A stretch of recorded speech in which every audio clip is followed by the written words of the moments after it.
Salam dan selamat pagi Jemaat HKBP Reso Sutoyo. Apa kabar hari ini? Tetap semangat dan selalu sehat. Sebelum kita mendengarkan firman Tuhan hari ini, Senin 9 Agustus 2021, marilah terlebih dahulu kita berdoa. Kita berdoa. Kasih karunia dan damai sejahtera dari Allah Bapa kita dan dari anaknya Tuhan kita Yesus Kristus menyertai kamu sekalian. Amin. Saudara-saudara, firman Tuhan yang akan menyertai kita dalam satu hari ini sesuai dengan Almanak HKBP tertulis pada kitab Amsal pasal 12 ayat 19 tertulis demikian di dalamnya. Bibir yang mengatakan kebenaran tetap untuk selama-lamanya, tetapi lidah dusta hanya untuk sekejap mata. Hotdo pakkatayon hasitongan, rodi saliling-lilingna, alesa kiduk mata sabingdo, anggodila si toto. Demikian firman Tuhan. Jemaat Tuhan yang dikasihi Tuhan Yesus, peribahasa kuno mengatakan gajah mati meninggalkan gading, harimau mati meninggalkan belang, manusia mati meninggalkan nama. Mungkin yang sudah berumur 30 tahun ke atas masih ingat dengan pepatah ini. Dan yang di bawah 30 tahun akan diingatkan melalui renungan ini tentang peribahasa tadi. Tentang peribahasa kuno tadi, saya kira kita semua sudah tahu artinya. Yaitu setiap orang yang sudah meninggal pasti akan dikenak sesuai dengan perbuatannya selama dia hidup di dunia ini. Tentunya dengan peribahasa ini, kita diingatkan sesuai dengan ajaran Kristen bahwa semua orang akhirnya akan meninggal dunia atau meninggalkan dunia ini. Tidak ada yang selamanya hidup dan tetap hidup. Secara umum, yang namanya makhluk hidup memiliki limit atau batasan waktu. Nah, sebelum waktunya tiba, apa yang harus kita persiapkan? Cukupkah kita hanya membangun hubungan atau interaksi dengan Tuhan dalam ibadah dan doa saja? Apakah kita sudah merasa sempurna jika kita merasa puas dengan membangun hubungan, interaksi dengan yang di atas sana? Jangan. Kita juga perlu meninggalkan hal-hal yang baik untuk dikenang setelah kita tiada. Meninggalkan hal-hal yang boleh memotivasi atau memberi pelajaran serta kenangan indah adalah hal yang perlu juga dipersiapkan selagi hari masih siang.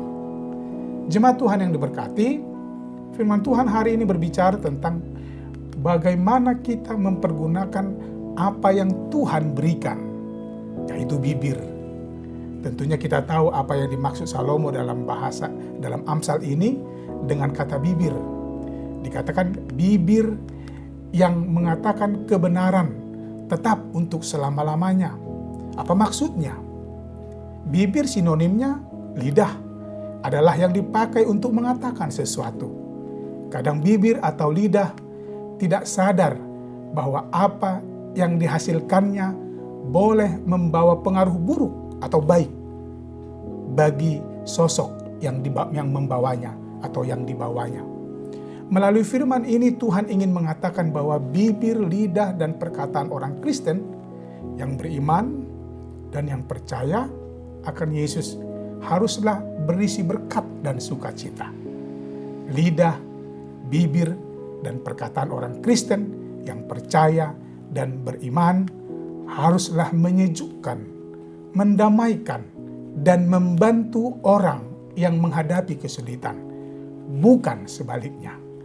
Lidah, bibir, dan perkataan yang berisi dusta, inilah hal yang harus dijauhkan dari kehidupan kita. Karena hal itu membuat orang jenuh, susah, marah, dan tidak yakin akan imannya. Jemaat Tuhan yang baik, seorang penulis buku bernama Mark Twain mengatakan, "If you tell the truth, you don't have to remember anything." Jika Anda mengatakan suatu kebenaran, Anda tidak perlu mengingat apa-apa. Maksud dari kalimat ini adalah, jika kita selalu dan sering mengatakan kebenaran, maka tidak perlu ada yang ditutup-tutupi. Namun jika kita berdusta, maka kita perlu mengingat dusta apa yang telah kita sampaikan, agar tidak ketahuan bahwa kita sudah berdusta. Sebuah dusta akan melahirkan dusta berikutnya. Berdusta ternyata melelahkan, sedangkan mengatakan kebenaran itu membebaskan. So, selagi masih ada waktu, perbuatlah yang baik dan berkesan untuk dapat dikenang di kemudian hari. Pakai dan pergunakanlah bibir, lidah, dan perkataanmu untuk mengatakan yang baik dan yang berguna. Tuhan memberkatimu. Amin. Kita berdoa. Terima kasih ya Tuhan atas firman-Mu pagi ini yang mengingatkan aku untuk memakai semua yang Engkau berikan bagiku. Lidah, bibir, dan perkataan kiranya alat bagiku untuk menyatakan semua kebaikan-Mu adalah baik dan berguna bagi kami umat-Mu. Amin. Selamat beraktivitas jemaat Tuhan yang diberkati Tuhan. Ingat 5M, memakai masker, mencuci tangan di air yang mengalir dengan sabun, menjaga jarak, menjauhi kerumunan, dan membatasi mobilisasi atau interaksi kita terhadap orang lain. Yakinlah Tuhan menjagamu. Horas.